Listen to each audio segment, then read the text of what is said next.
केशवपुर गांव के पास प्रसाद नाम का एक धनी व्यक्ति रहता था।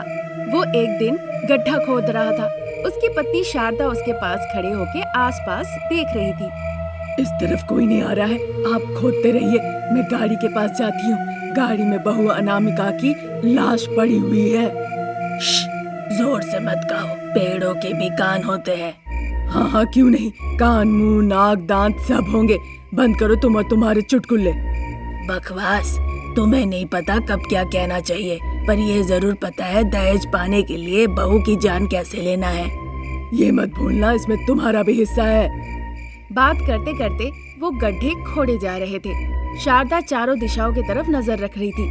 तभी कुछ देर के बाद, शारदा, ये गड्ढा काफी है या और बड़ा खोदूं? एक काम करो, मैं उस गड्ढे में जाके लेट जाती हूँ, फिर तुम मेरे ऊपर मिट्टी डाल देना। अगर हाथ पैर ना दिखे तो समझ लेना गड्ढा ठीक है। अरे वाह, ये विचार तो अच्छा है। अगर पता होता ऐसे तुम मदद करोगी, फिर तो मैं भी अपने बेटे के साथ साथ एक और शादी कर लूंगा। ये सुनकर शारदा को बड़ा गुस्सा आया। प्रसाद कुछ नहीं कहता है और वो सीधा कार में जाता है। वहाँ जाने के बाद वो डिक्की खोलकर देखता है। वहाँ अनामिका अपनी आखिरी सांसें गिन रही थी। तभी अनामिका के दिमाग में एक बात आती है। माँ दुर्गा, कम से कम मेरे पति रमेश, उन्हें तो इस बारे में पता चलनी चाहिए। जो आप पे भरोसा करते हैं उनका आप रक्षा करती है माँ। जब से मैंने आपके बारे में जाना, बस आप ही की पूजा की, आप पे भरोसा किया, किसी और के पास नहीं गई, किसी और के बारे में नहीं सोचा। आप मेरी सब कुछ है, शादी भी आप ही ने कराई। अब जब मैं जा रही हूँ तो माँ बनके आप मेरे साथ ही रहिएगा। इस तरह वो विनती करती है। फिर अनामिका जब आखिरी सांसें ले रही थी, उसकी सासू माँ शारदा उसके पैर पकड़ती है। उसके ससुर जी उसके हाथ पकड़ते हैं और फिर अनामिका को उसी हालत में उस गड्ढे के पास ले जाते हैं और वहाँ लिटा देते हैं। बाप रे, देख के तो एकदम पतली लकड़ी जैसी लगती है। ऐसा मानो कि वो पत्ता हो जो फूंकने से भी हवा में उड़ जाए, पर उठाओ तो पता चले कितनी भारी है। मैं तो थक गई। अनामिका अभी भी मरी नहीं है, आखिरी सांस ले रही है। अगर हम उसे गड्ढे में फेंक के मिट्टी से ढक देते हैं तो उसकी आखिरी सांसें भी बंद हो जाएगी। देर मत कीजिए, ऐसा ही कीजिए। ऐसा कह के वो गुस्से से अनामिका को एक लात मारती है। अनामिका जाके उस गड्ढे में गिर जाती है। फिर अचानक से जोरों की हवा चलने लगी। आसमान में बिजली कड़कने लगे। शारदा, लगता है बारिश होगी। चलो जल्दी, हमें यहाँ से निकलना चाहिए। फिर इस गड्ढे का क्या होगा? वैसे भी आखिरी सांस चल रही है, इस तूफान में वो भी बंद हो जाएगी, उसकी आखिरी सांस भी चली जाएगी। चलो। ऐसा कह के शारदा और प्रसाद वहाँ से चले जाते हैं। अनामिका जो अपनी आखिरी सांस ले रही थी, वो तड़प रही थी। माँ दुर्गा, मुझे बचाओ। इस तरह वो विनती करती है।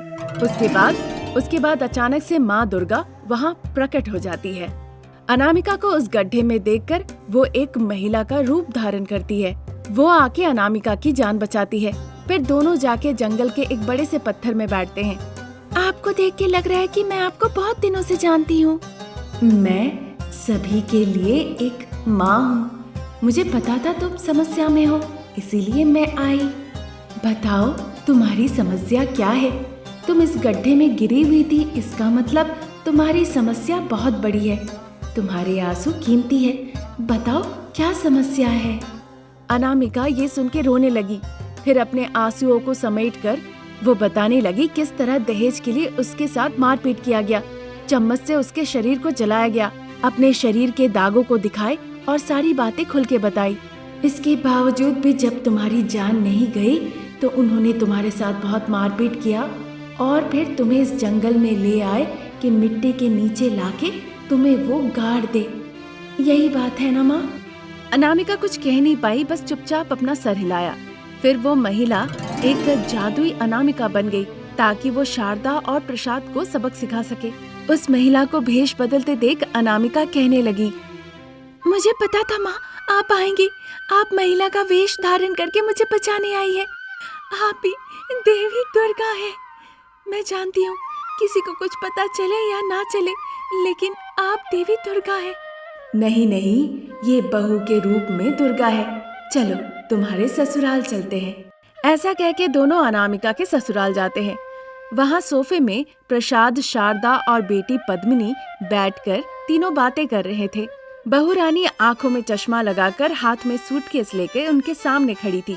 वो अनामिका को वहाँ देखकर आश्चर्य हो जाते हैं। थोड़ी देर बाद भूत भूत कह के वो सब डरने लगते हैं। सासू माँ, ससुर जी, मैं भूत नहीं हूँ, मैं आपकी बहू अनामिका हूँ। डरिए मत। आपको ज्यादा दहेज चाहिए था ना? ये लीजिए, एक बार इधर देखिए तो। ऐसा कह के वो सूटकेस खोलती है। उसमें बहुत पैसे थे। सास ससुर ये देखकर बहुत खुश हो जाते हैं। दे दो, तुम्हें इसकी क्या जरूरत है? मैं दूंगी सासू माँ, आपके लिए ही तो लाई हूँ, और किसे दूंगी भला? पर ये बताइए, अगर मैं ये पैसे आपको दूं तो आप फूलों से स्वागत करेंगी मेरा देखभाल करेंगी, तभी मैं ये पैसे दूंगी। हाँ हाँ जरूर, तुम बैठो, मैं अभी तुम्हारे लिए चाय ले आती हूँ। ऐसा कह के वो जल्दी जल्दी किचन में जाती है और 5 मिनट में गर्मा गर्म चाय बना के अनामिका को ला के देती है। अनामिका जानबूझ के उस गर्मा गर्म चाय को सासू माँ के मुंह के ऊपर जाके फेंकती है। इसमें न चीनी है न कुछ और है, मेरे लिए दूसरी चाय ले आके दीजिए। अनामिका की इस हरकत पे शारदा को बड़ा गुस्सा आता है। वो उसे मारने के लिए हाथ उठाती है। अनामिका पैसे दिखाती है। शारदा फिर उसे मार नहीं सकती और फिर अपने हाथों को नीचे कर लेती है। वो हंसती है और वहाँ से चली जाती है। इस तरह दिन गुजर रहे थे। एक दिन सब्जी अच्छी नहीं बनी थी, उसमें नमक नहीं था। अनामिका ने उसमें 1 कटोरी नमक मिला दिया और पद्मिनी को चख के देखने को कहा। पद्मिनी नहीं खाएगी बोल के रोती है। अनामिका उसे पैसे दिखाती है। फिर बिना कुछ कहे पद्मिनी खाने लगती है। इस तरह शारदा, प्रसाद और पद्मिनी को बहू अनामिका ने अच्छा सबक सिखाया। अब अनामिका के पास इतने पैसे थे और इतने साहस भी थे। ये सब अचानक से अनामिका के पास कैसे आया, ये जानने के लिए वो चुपचाप खिड़की से एक दिन झांकते हैं। एक अनामिका बिस्तर पे बैठी थी और दूसरी अनामिका दुर्गा माँ के रूप में थी। ये देखकर वो बहुत आश्चर्य हुए। बहू को बचाने स्वयं माँ दुर्गा आई, ये देखकर उन्हें लगा कि बहू में बहुत ज्यादा श्रद्धा भक्ति है। तब से बहू अनामिका से वो डर डर के रहने लगे। नटखट बहुओं के पहले भाग में दोनों बहुएं अपनी सासू माँ को नटखटपन से बलि का बकरा बनाया था। क्या बात है, तुम दोनों बहुरानी इतने गुस्से में हो और गुस्से में मेरे पास आई हो? सासू माँ, आपके जाने के बाद इस घर की मुखिया कौन होगी? और कौन होगा बहन? मैं घर की बड़ी हूँ तो मुझे ही मिलेगा। क्या कहती है सासू माँ? और कौन होगा बहन? मैं घर की बड़ी हूँ तो मुझे ही होना चाहिए। क्या कहती है सासू माँ? कल अगर आप मर जाती हैं तो अधिकार किसको मिलेगा? सासू माँ के जाने के बाद घर की बड़ी बहू ही होती है जिसे वो पद मिलता है। सही बात अनामिका। फिर मैं क्या करूँ? तुम भी बहू हो, लेकिन छोटी बहू हो। अनामिका के बाद ही तुम्हें कुछ मिलेगा। मैं ये नहीं मानती। अगर दीदी घर की बहू है तो मैं भी तो घर की बहू हूँ। दोनों को बराबर हिस्सा मिलना चाहिए। किसी एक को ज्यादा अधिकार देना लेकिन सही बात नहीं। ये सब सुनने के बाद शारदा सोच में पड़ गई। उसे समझ में आ गया कहीं ना कहीं तो गांठ है, पर कहाँ है ये बात उसे समझ में नहीं आ रही थी। इन सारी चीजों को अलग रखते हुए, तुम दोनों मेरे साथ खिलवाड़ कर रही हो ना? अब देखो मैं कैसे खेलती हूँ। इस तरह सोचने के बाद वो भाव करके कहने लगती है। सुनो बहनों, तुम दोनों एक काम करो। तुम्हारे लिए एक परीक्षा होगा। जो उस परीक्षा में पास होगा उसी को अथॉरिटी मिलेगी। क्या कहती हो? दोनों बहनों ने भी इस बात के लिए मंजूरी जताई। फिर एक दिन धनुष, सेब, अंगूर, अंडे, बंदूक सब ले आकर रख दी। एक आदमी सर पे रखेगा फल और दूसरा आदमी मारेगा। 3 बार उसे मौका मिलेगा। उन 3 दफे में अगर निशाना लग गया तो अधिकार उसका। क्या कहती हो बहू? सासू माँ की परिकल्पना दोनों बहुएं समझ जाती है। फिर वो दोनों ही एक साथ उठ के कहने लगती है, पर एक छोटा सा बदलाव सासू माँ, क्या अच्छा रहेगा हमारे सर पे रखने पे? अगर हम आपके सर पे रखते हैं तो ज्यादा बेहतर होगा। एक तरफ से रानी बंदूक चलाएगी और दूसरी तरफ से मैं तीर चलाऊंगी। क्या कहती है? ऐसी बातें सुनने के बाद शारदा बिना कुछ कहे हुए चुपचाप वहाँ से चली जाती है। दोनों शरारती बहुएं बंदूक और तीर लेके शारदा के पीछे दौड़ने लगती है। शारदा भी दोनों बहुएं से ज्यादा तेज आगे आगे भागने लगती है, बिल्कुल मानो कि रॉकेट की तरह हो। दोनों बहुएं भागते भागते एक जगह जाके रुकती है। वो दोनों बहुत उत्साहित थी। दीदी, हम और सासू माँ वही खाना खाते हैं जो हम पकाते हैं। फिर सासू माँ के पास कोई ताबीज है क्या? वही बात मैं भी समझ नहीं पा रही हूँ।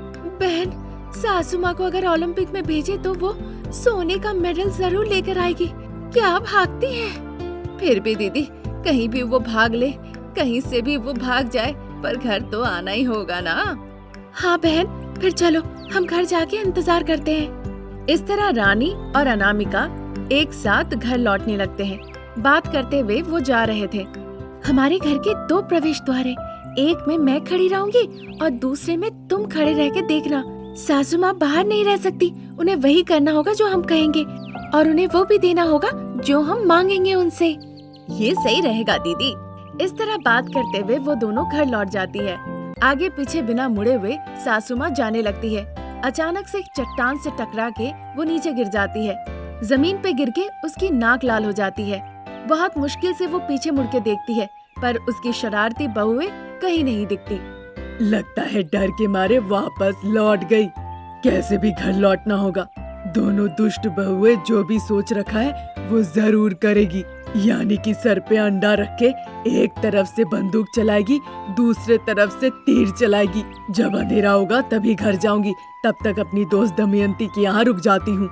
ये सोचकर अपनी दोस्त दमयंती के घर शारदा चली जाती है। फिर दोनों दमयंती और शारदा घर के बाहर जाके बैठ जाती है। दोनों बहुएं घर जाके स्वादिष्ट खाना पकाती है और पेट भर के खाना खा लेती है। थोड़ी देर बात करती है, तब तक शाम हो जाती है। पर दोनों बहुएं दोनों प्रवेश द्वार में खड़ी होकर इंतजार कर रही थी। पर दूर से ही शारदा को वो दिख जाती है और वो मुस्कुराते हुए कहने लगती है, तुम लोग अगर शरारती हो, मैं भी तुम्हारी सास हूँ। ऐसा कहकर शारदा बिना आवाज किए चुपचाप अपनी खिड़की के पास आती है। अपने बालों के क्लिप से वो खिड़की खोल लेती है और कमरे के अंदर चली जाती है। तभी भी दोनों बहुएं प्रवेश द्वार में खड़े होकर राह देखी जा रही थी। उन्हें नहीं पता था कि शारदा अंदर है। उधर शारदा डाइनिंग टेबल पर बैठ के बहुओं के बनाए पकवानों को मजे से खाए जा रही थी। अचानक से सासू माँ को हिचकियाँ आने लगती है। हिचकी की आवाज सुन के दोनों बहुएं भाग के हॉल में आती है। वहाँ देखती है कि सासू माँ शारदा बैठ के खाना खा रही है। ये देख के दोनों बहुएं आश्चर्य हो जाती है। शारदा की हिचकियाँ नहीं रुकती है। दोनों बहुएं वहाँ पर आती है। शारदा एक हाथ में प्लेट, एक हाथ में ग्लास लेके अपने कमरे के तरफ जाने लगती है। फिर भाग कर जाती है और कमरे का दरवाजा लगा देती है। बहन, आज सासू माँ हाथ से निकल गई, पर पिताजी की मदद लेकर हम बदला लेकर रहेंगे। ऐसा कहकर वो दोनों अपने अपने कमरे में चली जाती है। अगले दिन सुबह जब शारदा अपनी आंखें खोलती है तो खुद को घर के प्रवेश द्वार में एक डंडे के साथ बांधी हुई पाती है, जहां उसके सर के ऊपर रखा हुआ था अंडा। बिल्कुल उसके सामने उसकी बहू अनामिका तीर धनुष लेके खड़ी थी और तीर चलाने वाली थी, और दूसरे तरफ खड़ी थी रानी, जो चलाने वाली थी बंदूक। ये देखकर शारदा बहुत चिंतित हो जाती है। ये सब कैसे संभव हो पाया? मैंने तो अपना कमरा बहुत अच्छे से बंद किया था। लगा था तुम्हें ससुर जी मदद करेंगे, इसीलिए उन्हें भी सोफे पे ही सोने को कहा। फिर ये सब कैसे हुआ? सासू माँ, अगर आप 60 की होके ग्रिल खोल के अंदर जा सकती है, तो क्या हम 25 होके ग्रिल खोल के अंदर नहीं आ सकते? तब शारदा को याद आया कि उसके कमरे का खिड़की तो बंद ही नहीं था। अरे मेरी शैतान बहुए, मैं अनामिका को अधिकार दे दूंगी और रानी को अपना 7 तोला सोना दे दूंगी। और क्या चाहिए तुम ही बताओ। फिर क्या, दोनों शैतान बहुओं को और क्या चाहिए था। अनामिका तीर धनुष हटा लेती है और रानी भी बंदूक उतार लेती है।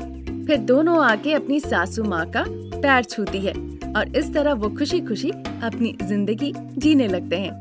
ये स्टोरी अगर आपको पसंद आई तो हमारे चैनल को जरूर सब्सक्राइब करें। Thank you for watching.